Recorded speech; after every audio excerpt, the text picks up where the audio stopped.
squad after game two. Just kind of what kept happening here with you guys stepping up. Yeah, it's just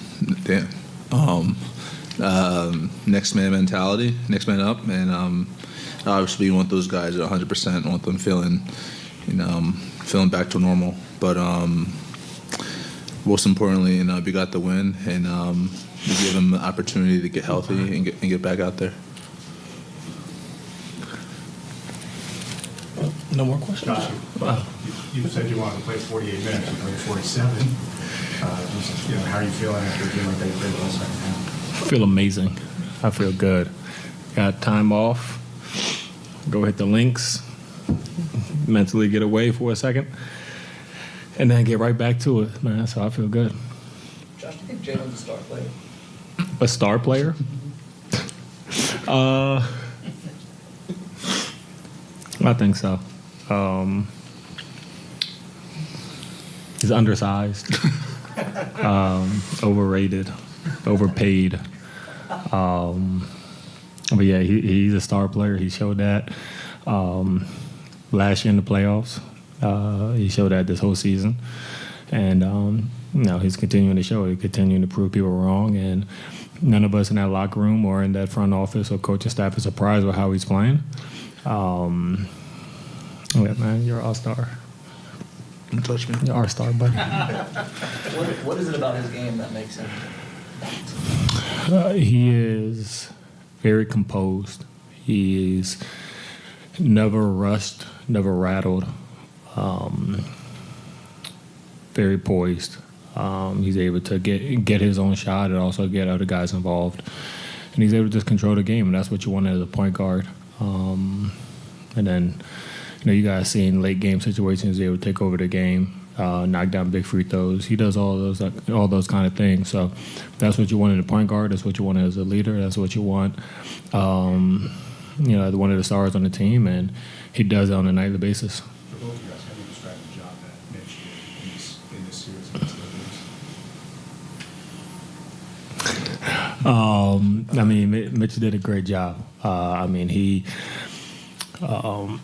contested shots, blocked shots, chain shots. He dominated on both sides, of the board, especially on the offensive side, getting us second chance points, getting us extra possessions. Like I said before, this series he's shown that he's a top big in the league, and we know that he's going to anchor that defense, and we can't give him enough credit for how he played, and looking forward to seeing him just continue. Jalen, more for you, just because you've been here all year.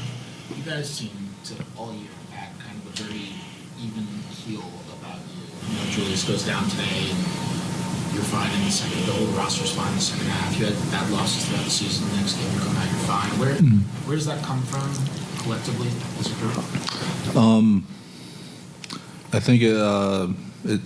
Don't do this again, bro. Just look forward and just eating. He asking Don't you do a this. question. Mad at me for?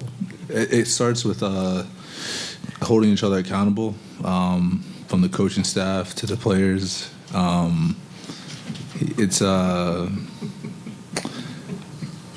think we all trust each other, most importantly, and we get to the point where we have situations like that, and things aren't going according to plan, and we find a way to just find a way to tough it out and keep moving forward, and try not to miss a beat. Jalen, how did Obi give you guys in the second? Big time. Obi made key shots, and he really played well, and what he's able to do is just what he does. And next man up mentality, like I said before, and he provided a great spark for us. Jalen, you obviously know Tiz as well as anybody, and I know he's satisfied until the end. But what do you think it means to him to be able to deliver the team to the Sacramento for the first time in years? Yeah, I think it means a lot. It's something to be happy about in the short term, and not sure if he'll show that in the short term, but we get to play more basketball, and whenever we get to do that, and it gives us another opportunity to get better and move forward, and continue to see where we can go. Whether it's the Heat or the Bucks, what do you guys think about the return? I'll answer that when we figure out who we're playing. Are you watching the other playoff games? Like, have you been watching that series intensely? Intensely, not really, but I just watch games, and it's basketball's on every night. You gotta love it, and it's a very high intensity basketball, and some good stuff to watch. Josh, you talked this morning about you and Mitch rebounding and kind of debating among you guys. You combined for as many as the entire Cavs team today. Just kind of what you guys did on the board. Sit down. Yeah, he stole my rebound at the end. I gave it to him. It's okay. But yeah, that's something that we both take pride in. Crashing the glass, you see him several times a day. He'll say something. In the game, he says something like, "Yo, you only got 2 rebounds," or something like that. So we both take pride in it. We crash the glass extremely hard. Isaiah's in there also, giving us second chance points, and those are the little things that help win games. And it's not the most glamorous. It's not what everybody loves to see, but for us, that's what we do. That's how we help. That's how we contribute, and we're going to continue to do that. Continue to push each other, and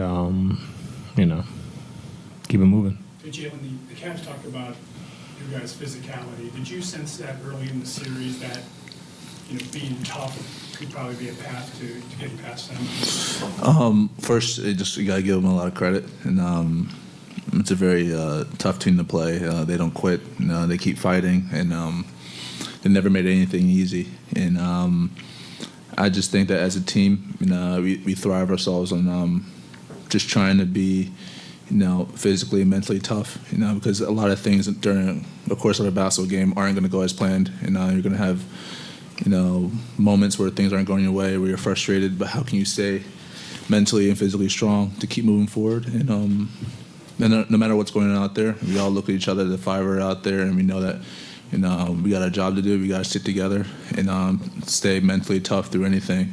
Whether it's in a hostile environment or whether it's at home, it doesn't matter where we are. We got to have that mental toughness.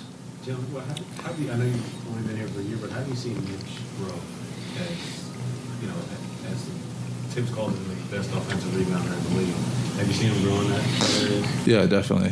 He's been unbelievable at that, and throughout this series, and it probably got even better. And it's the way he was able to do that is a huge plus for our team. But Mitch, he's this guy he's a goofy kid, first of all. But when he's out there, he's just relentless, and when he goes out there, he's like so passionate, going for rebounds, and has passion trying to come over and block shots and be the anchor on defense. It's what he's done this year has been nothing short of incredible.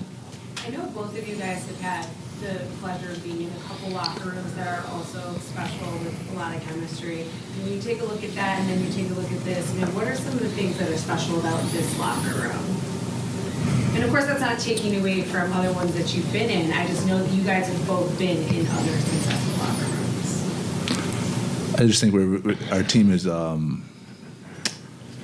we have a lot of good chemistry. We all like each other. We all enjoy each other, and we have a good group, and that's probably all I can say. Josh. Yeah, the same, man. We genuinely love each other. We want the best for each other. We joke around 24/7. I've been in locker rooms with, really good players, and sometimes there's a disconnect. And with us, there's no disconnect, and it starts with the top. And it's just fun to be a part of this team. All right. Next Yeah, go on. He's asking Jalen anyways. Franchise whose dad played. What's it like to be, obviously a driving force of the team? The second round for the first time in a decade. Yeah, I kind of actually thought about that today. It's a really cool experience, knowing that my dad played here and knowing that team. He didn't lead that team, but he was on that team that got to the finals. But that's gonna come back to haunt me. It's special, and the connection me and my dad have, everything is all of it full circle is it's really special. Can you say that one more time? Just next man up kind of thing. You guys lose Julius, come out for the second half and extend the lead. Really just came down to, that's kind of how we've been all year. I feel like everybody just stepping up when one man's out. That's what you have a team for. Guys can step in and play big roles, play big minutes. So we needed everybody tonight. Daniel, how did it feel to see a few shots drop, especially a few threes? Felt great, man. I was out there having a lot of fun. Maybe beginning of the year, it feels like every team says, hey, the team above the individual or well above him. It doesn't always work out like that. So what do you think it was about this group? It seems like you guys have kind of lived that at this point. You said being together, you said bought in? Bought in. Team above self. I think it starts with your leaders, and I think we have a team full of leaders that guys lead in different ways. But obviously, JB and Julius being, like all-star caliber players, but still being selfish to where they want to see others play well, get paid, all that kind of stuff. So when you have leaders like that, it makes it easy. And then we have a team full of leaders. Like I lead in different ways. We have guys, vets, Derek, Evan. So, it's a lot of guys that lead in different ways, and everybody's, that's how we buy in. What does it mean to be through to the second round, and where do you think this team can go? I'm going to give Michael Beasley's answer to the future. We'll just have to see what happens. But it says a lot that we could win this round, especially 4-1 against a good team like the Cavs. And we just got to move on to what's next. Since you guys are hurting among the glass with Mitch and Josh, does that kind of break up the team's will a little bit when you get second and third opportunities?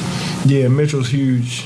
He was huge on the glass. What do you have, like 11 offensive rebounds? Mm-hmm. So it's 18 total. So, I mean, that right there that's ridiculous. So the way Mitch played all season, the way he was able to kind of contain Jared Allen and Evan Mobley, we did a lot of blitzing. So he was, running around all over him and Julius. So, it's a credit to both of those guys. That's good. RJ was talking about how you guys did to the guys, the Hawks did to you guys back in the day. Is that part of the original loss? Is that part of a necessary growing process to learn how to go through the playoffs? Definitely think you look at each experience as a plus, whether you win or lose. Obviously, you want to win them all, but experience is the best teacher, and being able to go through something is the best teacher. So we kind of look at it as a plus for sure, just to be able to go through that, and this will help us, in the future. And as you keep going, it'll just keep What do you helping. think that series taught this group that helped you guys win this one? Just the intensity of the playoffs is totally different from the regular season. Each play matters, defensively, offensively. You got to be tied together each and every play because every play matters. What do you think the lift that Obi gave you guys in the third? He was great. Offensively, he was making shots. Defensively, flying around, getting rebounds. He was big. We needed that, especially with Julius out. All right,